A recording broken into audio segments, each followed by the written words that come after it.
corruption beeg yooyu gis nañ aussi mu defoon li nga xam ne moo ñeel assise de la justice mun nañ ne carrément sur ce point mun nañu applaudir les premiers pas du président Bassirou Diomaye. waaw man madame Bitèye dama ci am peut-être lecture bu xaw a différente parce que jëf mooy nattukaayu dëgg et dama gëm ne le pouvoir Pastef dafa waxam dafa bari annonce am bari déclaration d'intention yi bari mais dëgg-dëgg ci wàllu gouvernance amul lu fi soppi damay dellu rek ci seen programme ñoom dañu bindoon seen programme ne ci wàllu électoral dañuy dindi Sénat bi fi nekk mooy la commission électorale nationale autonome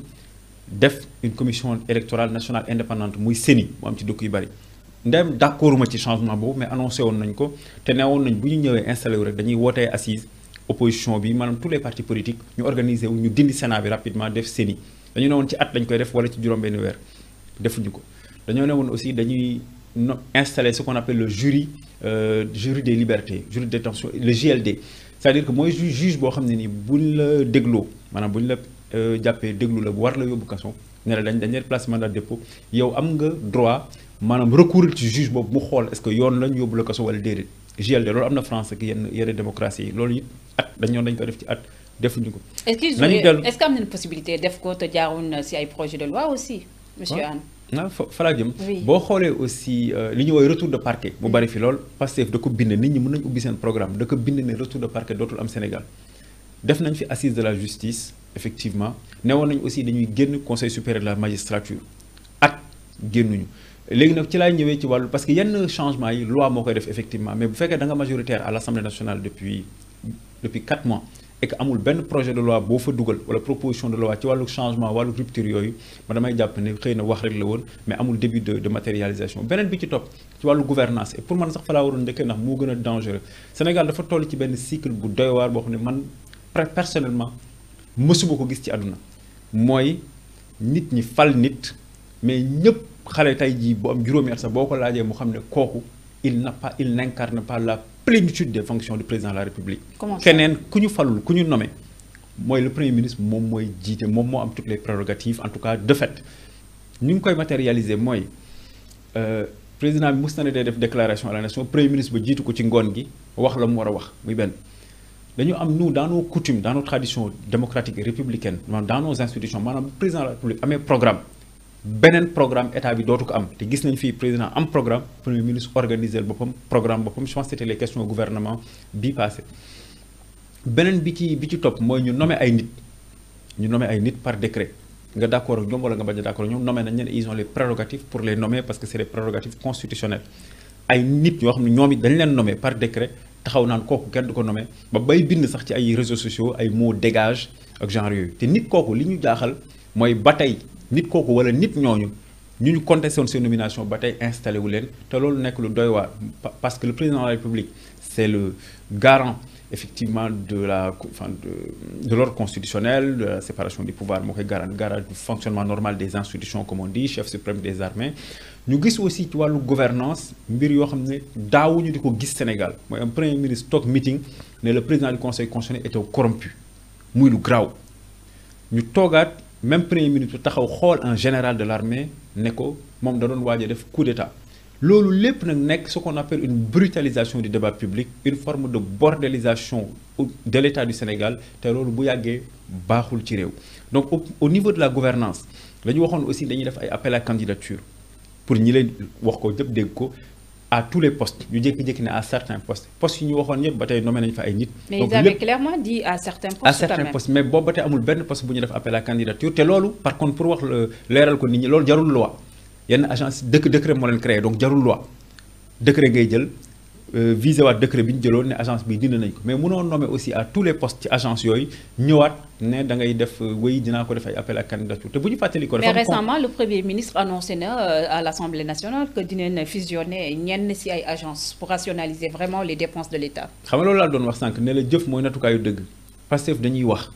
mais man j'attends encore que ñu matérialiser seen déclaration sauf que at dafa gaaw te régime il faut ñu fàttali ko ne. président yi fi nekkoon ku nekk 7 ans nga am sa premier mandat ñoom 5 ans la ñu am te benn at dee na at bi mujj bi année électorale la donc littéralement à la limite ils n'ont que aujourd'hui 3 ans pour agir te 3 ans dafa gàtt lool ci structure ay projet bi laa dinañ ci ñëw ci wàllu économie ba mën a defar réaliser ay infrastructure ba mën a soppi réew donc wax ji bari na déclaration d'intention yi bari na programme bi boko jangaté comme dama man jangat nako fan yi lu baree ngi ci mais amul lenn luñ ci def jusqu'à présent ci walu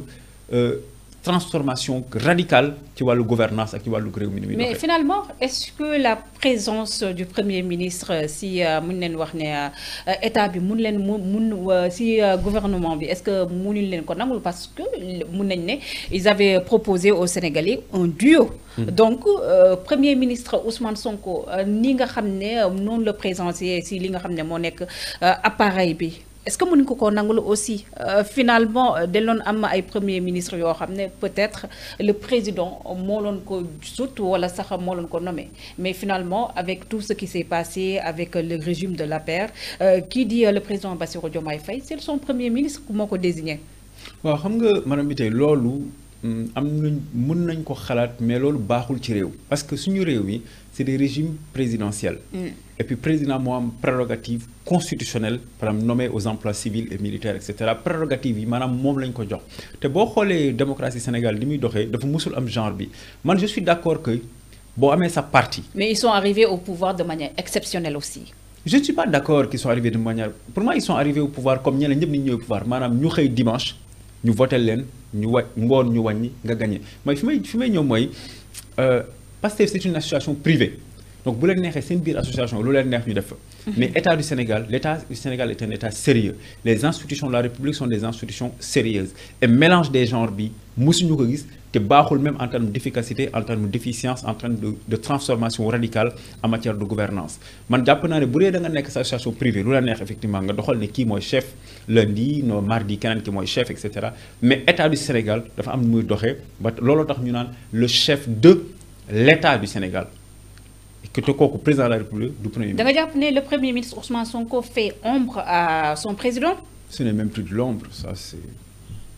c'est même plus faire de l'ombre. Ça même les enfants de 5 ans savent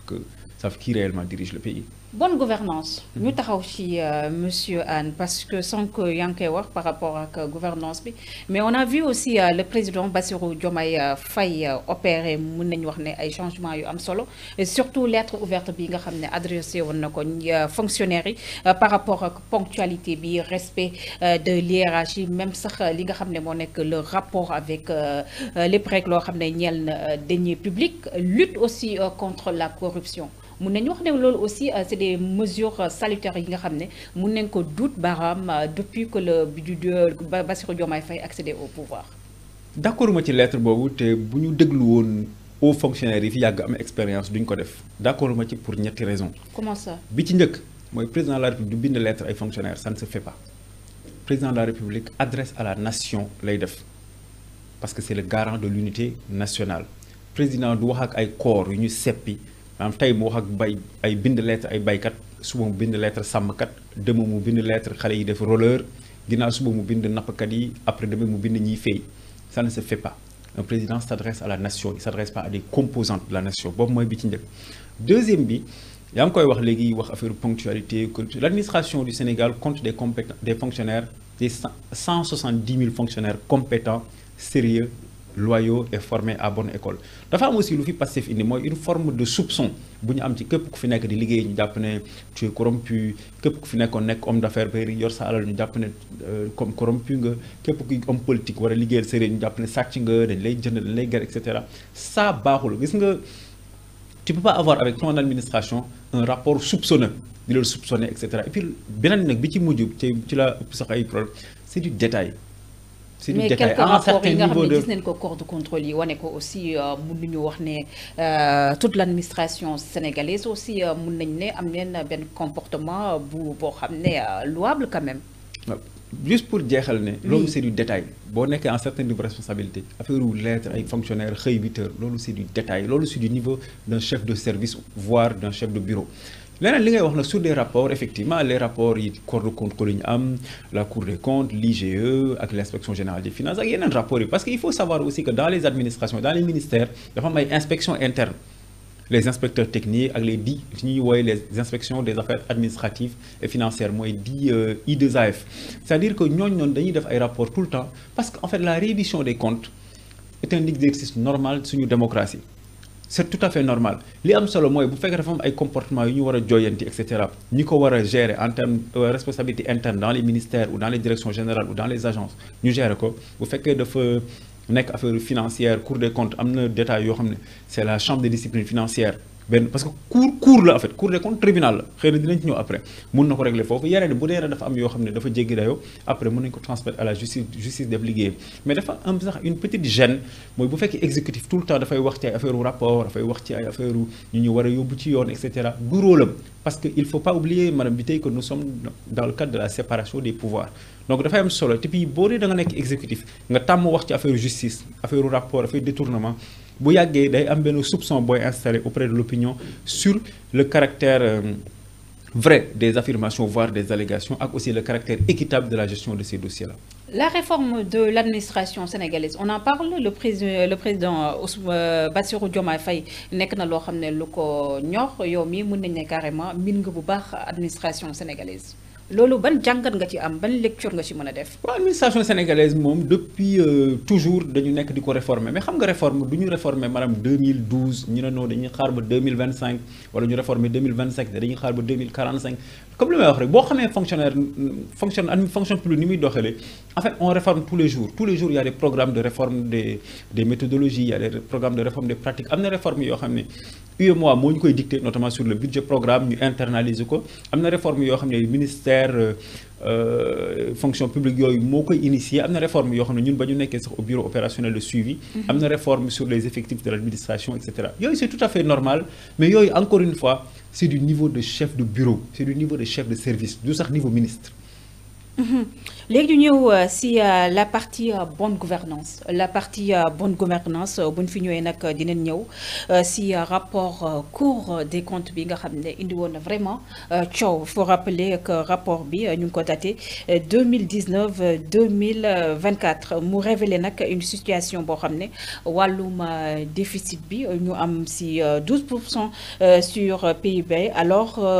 que chiffres yi nga xam ne le régime bi génn moom mu ngi ko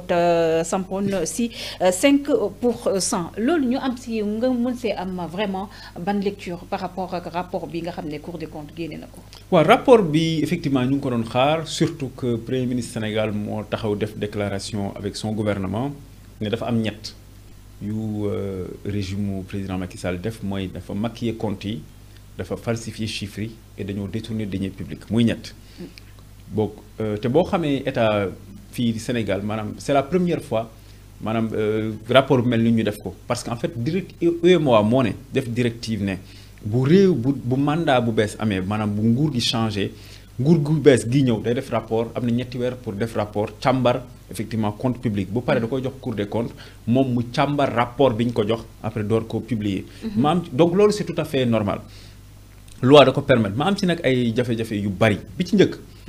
mooy Cour des comptes encore une fois c'est une cour donc genre tribunal mooy li nga dégg ñoo la cours et tribunaux donc warul def rapport premier ministre boo xam ne jotagul rapport ba taxaw di ci wax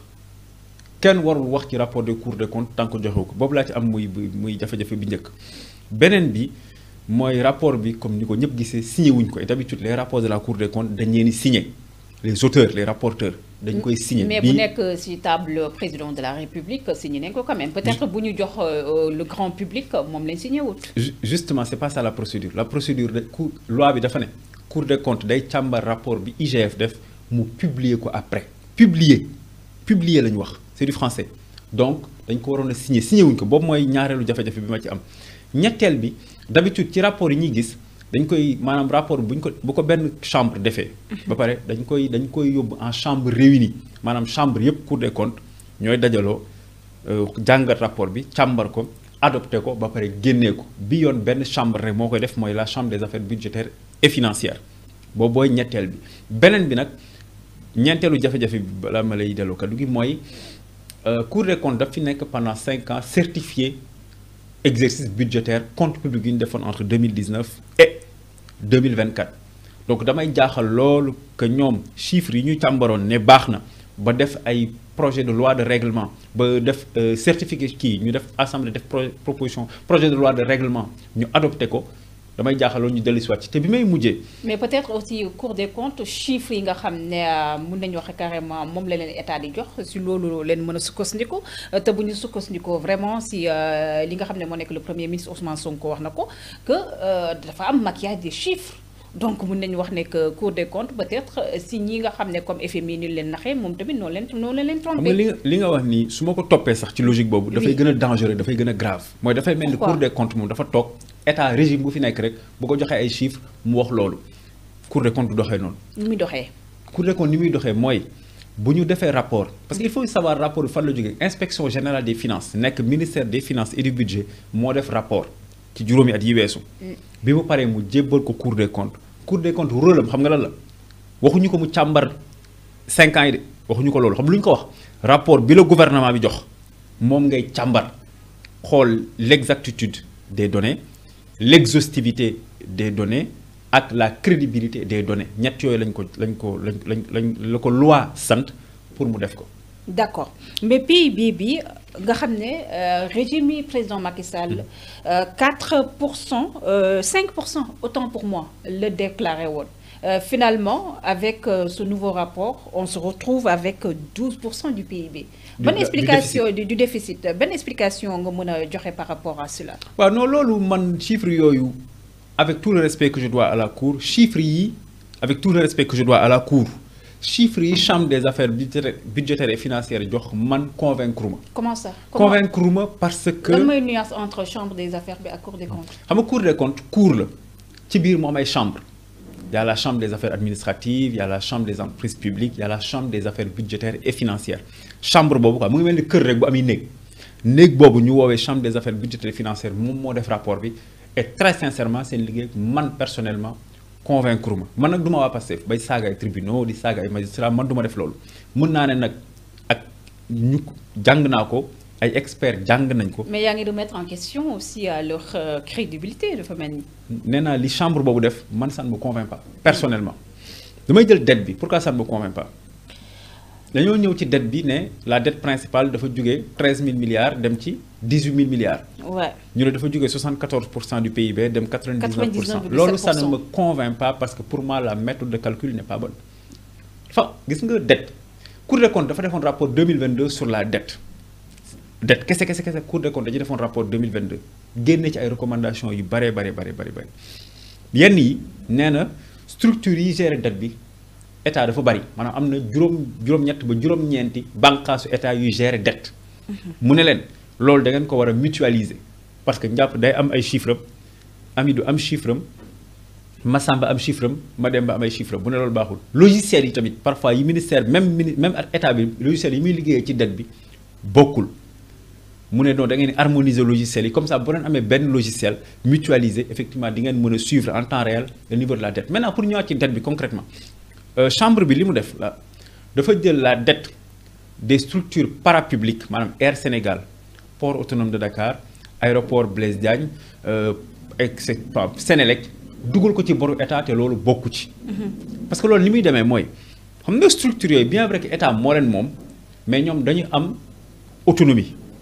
même seen comptabilité c'est pas la comptabilité publique ñoom OHADA système OHADA comptabilité privée moo leen di gérer léegi ñoom bu ñu demee di leb dañuy leb que c'est des entreprises avec une vraie personnalité juridique ñoom bu ñu demee di leb ci marché yi marché bi danaa leen d'accord mais état du Sénégal day bind lettre. ne kat Air Sénégal Sénélec bii di bëgg a leb bu demee ba fayu leen man état may fay bu demee ba fayulee bu nekkee ce qu'on appelle un défaut de paiement man état may fay donc bor boobu tant que Sénélec ak port ak aéroport ak Air Sénégal ñu ngi fay bor boobu du boru état waroo ko dugal sur la dette principale gonflé ko man nag bëggoon naa chambre boobu noonu la CABF ñu expliquer ñu pourquoi ñu def loolu alors que d'habitude Sénégal du ñu liggéeyee noonu. su ma déggee j'ai comme l'impression da nga bëgg a wax ne dañoo jël dette yi nga xam ne état bu Sénégal moo ko moom lépp en tant que état bokk dugal ci yeneen démembrement pour ne pas dire des directions étatiques yoo xam ne dañoo leboon. c'est exactement ça alors que ñooñu. mais pourquoi Cour des comptes fonctionner noonu. moo tax man ba bëggoon Cour des comptes. te xëy na sax war nañ indi ay coppite ci loi bi bu defee yii ba pare mu mën a génn leeralal ñu pourquoi mu def lii et surtout que xëy na aussi Cour des comptes la chambre administrative la chambre des affaires budgétaires et financières xëy na bu liggéeyoon en matière de contradiction maanaam ñi fi nekkoon bu bind leen ay bataaxal ne leen yéen kat lii laa gis jox leen ma seen version xëy na bu ko defoon ñooñu dinañ ko leeral parce que ñun on est formel aucun des anciens ministres des finances yi fi nekkoon ci régime 2019-2024 n'a été saisi par la Cour des comptes ci affaire contradiction et le principe de contradiction est fondamental dans la production des rapports en matière de gestion et d'audit. Mais dafa mel ni FMI moom dafa applaudir démarche gouvernement bi pour ne pas dire démarche Cour des comptes bi. Applaudir c'est un peu trop dire de mon point de vue FMI dafa ne moom gis na liggéey bi. Cour des comptes léegi comme nee na nag état bi moom. rafetlu aussi transparence bi. waaw d'accord xam nga loolu c'est de la diplomatie quoi FMI collabore avec l'État du Sénégal donc les autorités légales et légitimes yi nekk Sénégal ñooñu lay collaborer avec des propos diplomatiques mais xëy na en interne avec dans certains milieux autorisés pour ne pas en dire plus xëy na FMI am na